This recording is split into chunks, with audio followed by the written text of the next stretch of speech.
In this tutorial I will show you how to work with module 12 to quickly rehabilitate a whole terrain to fix slope parameters. For that we will use the mining module, and we will go to rehabilitation, which is module 12, and we will just say rehab all. Now the data must be in a gridded format, meaning that you have to have a detailed DTM with a specific grid interval. I'll show you how to do that in a minute if you don't have that type of data. For now we will just say rehab the complete model, and you can apply some compaction factors and so on for the volume, because the volume will also be reshaped in such a way so that your cut and your fill will balance each other. Now the maximum slope needs to be defined. It is entered in a value of 1:3 or 1:4, so it's a ratio value.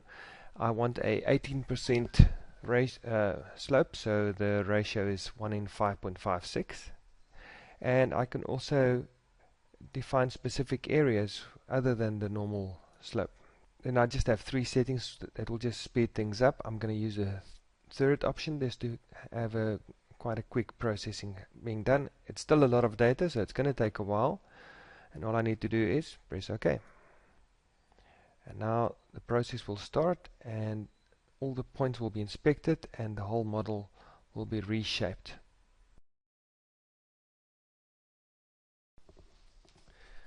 Now you will see that the model has been reshaped. The previous model, I have it in project 1. I'll just show that. You can see there's quite a difference in the contours, so I'm going to just zoom in there a bit. Let's switch off the irrigation for now. So what you're looking at there is the original terrain. Okay, so what we do is we press F5, we go to slope. I'm going to tell it to be a percentage value, and I make sure project 1, the original surface, is active. And looking at the bottom of the screen there, you can see the slopes in that area is about 37–50% in some places, so it's quite steep. And then if I go activate project 3, just switch on the contours for that, you can clearly see the contour difference. So let's get rid of 1.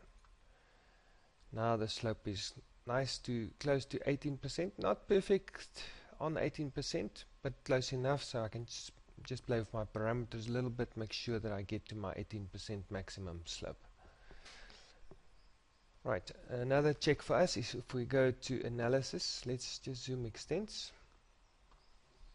Go to analysis, and we will do a slope analysis, which let's just do it of project 1, the surface before the resloping.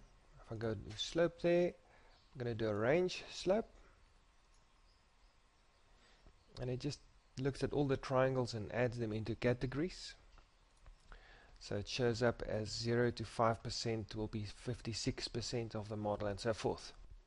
So you can see there's a lot of my model. I didn't even include the 50% or bigger slope, so I just went up to 45%, but you can see a lot of sloping in the steeper areas. I'm just making sure that this is clear before new is not selected, and then I run that on the second surface. Same report, so that we can see what the difference is after the calculation. Right, so you can quite clearly see between 16 and 18%, 3%, 18 to 20%, they're 21%. Okay, so that's quite an improvement looking at my resloping of my model. And then I can also do a slope analysis using analysis, slope analysis, same function, just without using the range. I can do a slope band fill. Okay, this is going to take a while.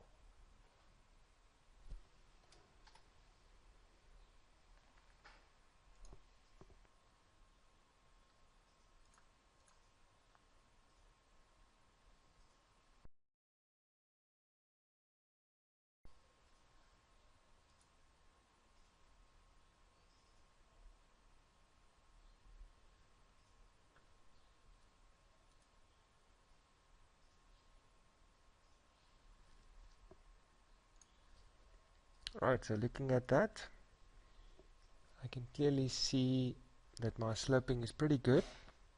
I have none of, well, hardly any of the darker purple and grey colors, so that's good. That means we are, with most of our site, within the range up to say about 20%, 18 to 20%.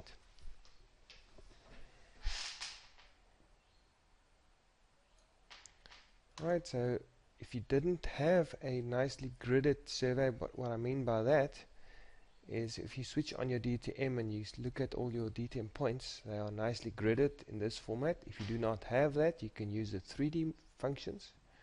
You can say grid DTM, and you can define your grid interval and choose a project number. That's the functions on the right hand of the screen, and just press the project button, and that will create a gridded interval into the next surface. And then once you've got that, you just triangulate it like normal using triangles and C search, and then you can start with your analysis.